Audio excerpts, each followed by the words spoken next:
In this video, I'm going to be sharing with you 5 mistakes you're making in your job search and how to correct them. If you're interested in this video, please keep on watching. Welcome to another episode of Career Level Up, where I share truth and tips to help you level up on your career journey. If you're joining me on my channel for the very first time, you're very welcome. My name is Mojisola Obazwaye, and if you're not subscribed to my channel, please go ahead and click that subscribe button, and don't forget to click the notification bell button so you can be notified when I share a brand new video on my channel. So number one mistake that I see that a lot of people make is that they don't take the time to tailor their CV. So this is what I mean. Every hiring manager has a vision of the person they want to bring onto their team. So they discuss that vision with the recruiter that will be recruiting for that position. So they then tailor the job specification to suit a specific skill and experience. So if you are interested in that kind of position, you have to basically think like the hiring manager or like the recruiter who will screen your CV. So how do you think like the recruiter first who will screen your CV? What to do really is for you to understand the job specification. Once you have an understanding of the job, you then begin to use keywords from that particular job specification to tailor your CV. So for example, if they say on the job specification that they are looking for someone with strong Excel skill, you want to make sure that you use that word strong Excel skill. And then you go on and on and on like that. Okay. Use the right verbs or the right words to demonstrate your experience. For example, manage administration. Manage administration is different from supporting administration. Using that word manage would mean that you can take responsibility for specific things from start to finish. But supporting simply means that someone is overseeing your work. Ensure to use the right verb or the right description to describe your job functions. Use manage instead of support. Use coordinate instead of support. Use responsible for instead of support. So those 3 words, manage, coordinate, responsible for, means you can take ownership or a function from start to finish. You want to present yourself like someone who can take ownership of functions from start to finish, no matter what the job is all about. Okay. Then try not to use words like junior on your CV. For example, I see job specifications that say junior software developer. In your CV, instead of saying junior software developer, use the word software developer. So what a junior can do, a senior probably would be able to do. However, the long years of experience is what defines a junior from a senior. So rather than say junior, ensure to mention the word software developer on your CV. That way, you are not cutting yourself short by telling the recruiter that you could earn less than a real software developer. So be mindful of things like that, okay? Ideally, your CV is supposed to be a 2-page paper representing your whole work experience. However, it is important to be mindful of the kind of information you include on your CV. So on your CV, you want to describe what you have done, how you did it, when you did it, and the result you got. So what did you do? When did you do it? How did you do it? And the final result that you got. For example, when I started looking for a job as a human resources consultant, I ensured to list on my CV the amount of candidates that I've met in my time as an interviewer. I mentioned the amount I hired, and I mentioned that those candidates have remained within the organization that I've hired them for. I didn't only demonstrate what I did, I demonstrated when I did it, I demonstrated how I did it, and the end result that I got. You want to mimic that also on your CV. If you can truly do that on your CV, a recruiter who has an understanding of what the hiring manager is looking for will definitely shortlist you for that interview. So I also want to mention that A lot of people make this mistake of sending their generic CV to every job. Once they see a job, they feel like, oh, I can do this job. They just keep sending their CV to all the jobs they find. It is important that you tailor each job to each CV. So what that means is sometimes you find out that you have up to 5 CVs or up to 6 CVs or even more. So the ideal is for you to ensure to tailor each job specification to match your work experience, qualifications, and skills. If you read the job specification and they are not looking for a particular skill that you have, don't waste the space on your CV to include those skills. If they are not looking for it in the job specification, they are likely not to be looking for it on your CV. So be mindful to include relevant information on your CV, the ones that will help you get screened, the ones that will help you land the interview. You have to begin to think like the recruiter and also like the hiring manager. That is how to put yourself out there in a great way to be screened and then shortlisted for an interview. By that is this. I've done a video before on how LinkedIn is very important if you're seeking opportunities, especially in your career. So another mistake a lot of people are making is not making the right connection. They just reach out to very random people on LinkedIn. You don't know this person, you've never chatted with them, you've never communicated with them. Then you send them this long list of the things you need from them. They don't know you.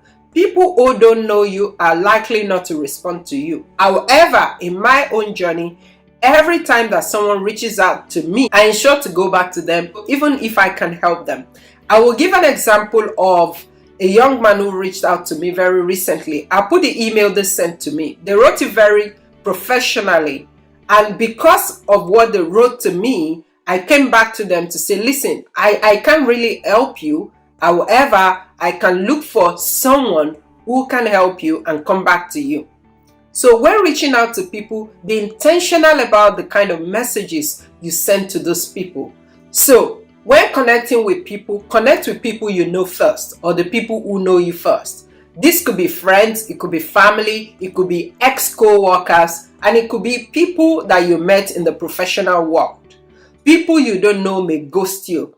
Don't take it personal. Let's face it, hiring managers, recruiters, headhunters are bombarded with emails left, right, and center every day. So when you make connection, ensure to start with people you know first, including your friends and family. So another mistake a lot of people make in their job search when they apply for positions is the amount they actually list or that they want to earn. A lot of organizations use what is called application tracking system. And when you are filling out your application, you fill out some questionnaire. For example, they could ask you, what kind of visa do you have in that country? They could also ask you something like, how much do you want to earn in this position? The best way not to shoot yourself in the foot is to research how much that job is worth. Go to a place like Glassdoor and you type in the job title you're seeking, you're likely to find the actual amount you should earn for that position. And it is usually in the range of minimum to maximum. So minimum could be 45K and the maximum for that position could be 75K. That's that big gap. So if you are only entering into that industry for the first time, you don't have a lot of experience, the organization may want to offer you 45K. But if you are bringing so much experience, a wealth of experience, they could offer you up to 75K. So I would say do your research and look for where you belong in that minimum and maximum threshold. If you are coming in with a minimal experience, some experience, you can put yourself in between and ask yourself, if I earn this kind of money, will I be happy? Do the research and put the amount you want to earn to match that job specification. Don't just say, oh yeah, I want to earn 100,000. If the job is not worth 100,000, you can't expect to earn 100,000. Write the wrong figures on your application, you will be screened off first. This is the way they reduce the amount of people they consider even for interviews. So if you are asking for too much, you will be screened off almost immediately. So be mindful of that as well. So another mistake that people make is when they are looking for jobs is that they stop applying at some stage. I know that job search is very energy draining, time consuming, and sometimes you could feel disappointed if you are putting in so much effort and you're not getting anything back in return. However, it is very important for you to keep applying. I remember when I was looking for opportunity in 2017 that I was returning back to work after taking a long career break. On daily basis, I will apply for a minimum of 2 jobs. Sometimes I hear back, sometimes I won't hear back. I committed to it so much that it became a routine for me. So continue to apply even if you don't hear back. Don't give up. This is one major mistake a lot of people make. Once they send like 3 applications, they would expect that at least they will get one of those 3. You may not get any interview until after your 30th application. This is not to actually discourage you, this is to encourage you.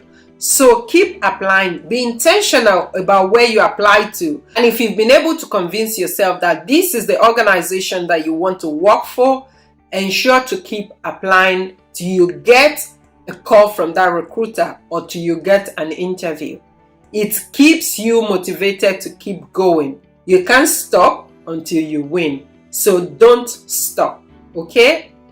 So another mistake a lot of people make is that they stop preparing. It is one thing to be applying, it is another thing to be preparing. You have to continue to prepare to get called for an interview first before you start preparing.